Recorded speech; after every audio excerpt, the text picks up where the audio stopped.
Assalamualaikum warahmatullahi wabarakatuh. Teman-teman, jumpa kembali dengan saya Rio di Debu Terbang Channel.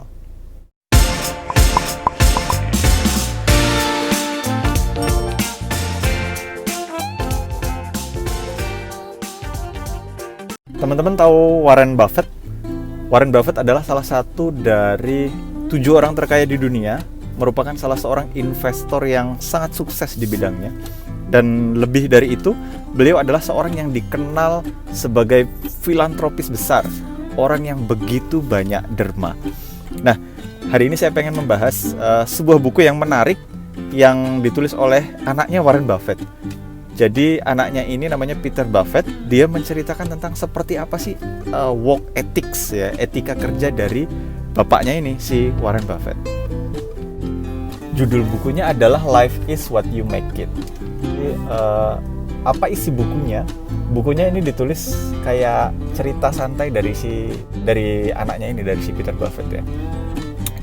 Menarik bagaimana si Peter Buffett ini menceritakan bahwa meskipun dia hidup dalam kemewahan, ya, yang dia ingat dari masa kecilnya itu yang sangat berkesan bagi dia adalah bukan kehidupan glamornya. Hal-hal kecil di dalam kehidupan dia itu sangat bernilai melebihi hartanya, meskipun dia salah satu anak dari salah seorang 7 orang terkaya di dunia. Seperti apa sih kayak apa sih etikanya dari Warren Buffett ini kok sampai dia menjadi salah satu orang terkaya di dunia, ya. Jadi kata si Peter Buffett ini, satu hal yang dia ingat persis dari metode pendidikan orang tuanya adalah kalau dia belajar itu betul-betul dijadikan wahana yang dia bilang fulfilling curiosity. Jadi dia menceritakan bagaimana dia kalau ada tugas, misalnya mencari sesuatu, mencari bahan pekerjaan sekolah atau apa, ya, itu dia cari di ensiklopedia dan searching. Pas zaman dimana belum ada Google, itu merupakan salah satu hal yang sangat menantang tuh bagi dia, betul-betul journey. Rasa penasaran itu dia cari di sana sampai berjam-jam, menghabiskan waktu membaca ensiklopedia. Hal-hal seperti itu yang dipupuk dari kecil oleh Warren Buffett kepada anaknya. Jadi belajar itu bagi mereka tuh itu journey untuk fulfilling curiosity. Itu terasakan betul oleh si Peter Buffett kecil. Dia bahwa belajar itu adalah untuk fulfilling curiosity, mengingatkan saya pada salah seorang dosen sangat senior waktu saya kuliah dulu. Dalam usianya yang sudah tua, beliau malah belajar hukum. Waktu itu ditanyain, "Loh, kenapa ngambil lagi kuliah hukum?" Terus dia bilang, "Loh, kenapa? Saya penasaran mengenai hukum ini. Saya tidak punya ilmu mengenai ini dan saya pengen mengetahui tentang ini." Dia bilang, "Saya pikir ini gila ini. Ide dia belajar bagi dia itu betul-betul fulfilling curiosity." Jadi idenya dosen saya itu ternyata sama dengan metodenya Warren Buffett, ya, dan Peter Buffett. Yang menarik adalah kata si Peter Buffett ini, ya, orang tuanya yang dia kenal pada saat zaman dulu. Jadi pada saat si Peter Buffett ini kecil, ternyata Warren Buffett itu belum sekaya seperti sekarang. Tapi kenangan dia tentang orang tuanya dulu dan sekarang itu sebenarnya orang tuanya sama saja. Dia bilang dia nggak ada berubah. Uang tidak mengubah orang tuanya, dia bilang gitu. Kenapa kok kekayaan tidak mengubah mereka? Ternyata karena memang sejak awal work ethics-nya Warren Buffett itu, kata anaknya, dia bekerja itu bukan memikirkan uangnya, tetapi kerja itu bagi Warren Buffett itu adalah self discovery. Dia bilang tentang bagaimana menemukan sebenarnya saya ini siapa sih, apa hal yang membuat semangat dalam diri saya ini menyala gitu. Mesti ada sesuatu yang membuat semangat dalam diri saya menyala, yang kalau saya melakukannya itu saya penuh gairah, dia bilang gitu. Itu ide tentang seperti itu yang ditanamkan Warren Buffett kepada anak-anaknya. Jadi saat Warren Buffett bekerja itu, dia seperti melihat seseorang yang tenggelam dalam kontemplasi, tenggelam dalam nyala semangat. Dan bagi Warren Buffett, bekerja itu adalah terus-menerus belajar, mengaplikasikan hal yang dia suka, menguji pemahaman dia dalam lapangan kehidupan nyata, self discovery lah bagi si Warren Buffett itu. Dan hal yang seperti itu pada akhirnya membuat rezeki datang. Tetapi pada saat kekayaan sudah di tangan, kata si Peter Buffett itu, hal itu tidak merubah orang tuanya, karena sejak awal itu bukan uang yang dia pikirin, tetapi bagaimana bekerja itu mengaplikasikan yang terbaik yang dia punya, dia bilang gitu. Peter Buffett ini sekarang ini, si anaknya Warren Buffett ya, dia bekerja sebagai seorang musisi, membuat komposisi lagu-lagu yang kemudian dia jual. Setelah dia bekerja, dia baru menyadari menyadari kebijakan seperti yang dulu sudah pernah sering disampaikan oleh bapaknya, si Warren Buffett. Pada awalnya ceritanya ini si Peter Buffett ini dulu kecil dia les piano, dia bilang. Pada saat dia les piano, itu sempat beberapa kali dia berhenti dari les piano. Dia tidak menyadari bahwa itu adalah panggilan hatinya gitu. Dia nggak menyadari itu sampai pada akhirnya dia kuliah. Selepas itu di sana dia baru menemukan bahwa sebenarnya jadi musisi itu adalah panggilan jiwa dia bilang. Jadi salah satu kebijakan juga dari bukunya Life is What You Make It itu, dia bilang pengetahuan kita mengenai apa sebenarnya panggilan jiwa kita ini itu kadang-kadang nggak ditemukan dalam seketika. Dia bilang kadang-kadang ini jalannya tuh unik, misteri, yang sampai pada akhirnya baru kita nyadar, oh ini sebenarnya panggilan jiwa kita.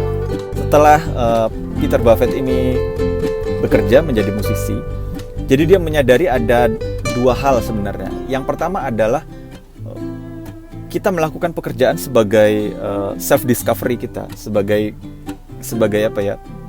journey kita untuk menemukan diri kita sendiri, itu pertama.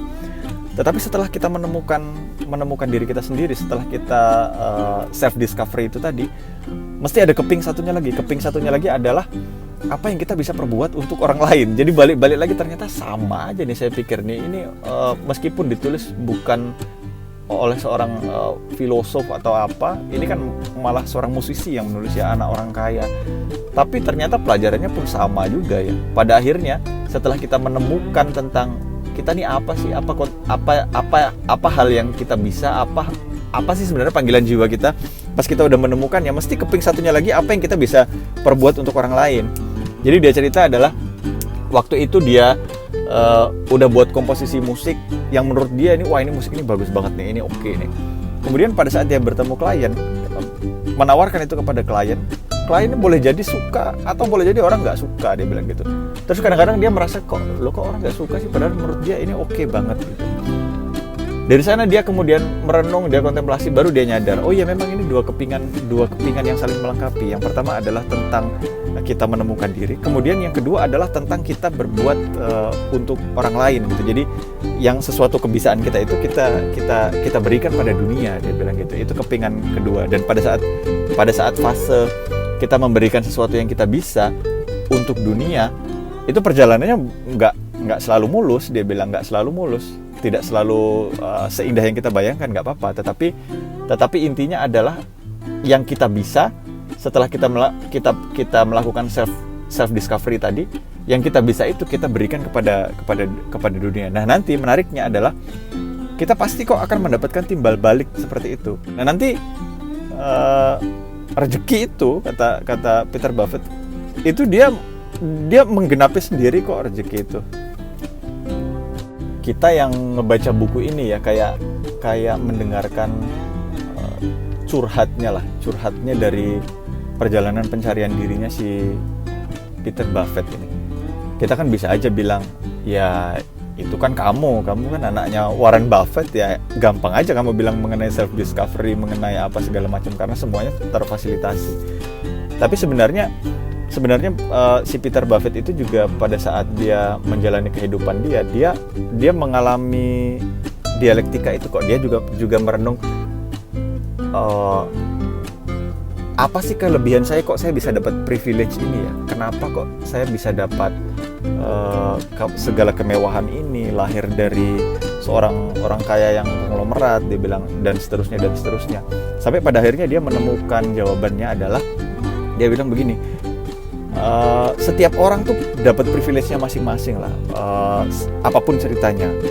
Dan yang penting itu bukan kita sibuk memikirkan orang lain, oh orang lain dapat enak banget kok, dapat ini dapat itu gitu. Bukan seperti itu, dia bilang. Karena kalau pada akhirnya bekerja itu adalah sebagai wahana kita untuk self discovery, dan kemudian pada akhirnya adalah kita memberikan sesuatu untuk orang lain ya. Kalau intinya itu, berarti kita nggak usah sibuk memikirkan tentang si A dapat apa, si B dapat apa dong. Karena tiap orang tuh nanti dia akan akan punya discovery sendiri-sendiri, dia bilang gitu. Jadi sebenarnya nggak penting bagi dia, menurut dia si ini terakhir dari keluarga konglomerat atau apa gitu. Kalau kita sibuk begitu, malah kita nggak sampai pada ujung perjalanan kita sendiri, dia bilang. Kita nggak nyampe pada self discovery kita sendiri gitu. Tapi ayo kita menghargai apa yang kita punya sekarang, baru kita lakukan pekerjaan kita sebagai bentuk kontribusi kita pada dunia lah. Kita memberikan kemampuan kita kepada orang lain, kepada halayak. Nah nanti uang itu, dia bilang, datang dengan sendirinya, dia bilang gitu. Ternyata itulah rahasia dari keluarga yang termasuk salah satu dari 7 orang terkaya di dunia, yaitu keluarganya Warren Buffett. Dan hal itu juga lah yang membuat mereka menjadi seorang filantropis besar. Jadi Warren Buffett itu dia kalau suka berderma, kadang-kadang dia dermakan kepada yayasannya Bill Gates dan Melinda Gates untuk membantu anak-anak miskin, membantu untuk semua kegiatan sosial. Nah kalau sudah seperti itu, sebenarnya kamu sudah menemukan fulfillment-mu, dia bilang gitu. Nah itu yang terjadi pada Warren Buffett, dan itu juga alasan kenapa mereka jadi salah seorang filantropis besar. Sebaik-baik manusia adalah yang paling banyak ngasih manfaat kepada manusia lainnya. Seperti apa tanggapan teman-teman? Silakan komen di bawah, dan sampai jumpa di bahasan berikutnya. Wassalamualaikum.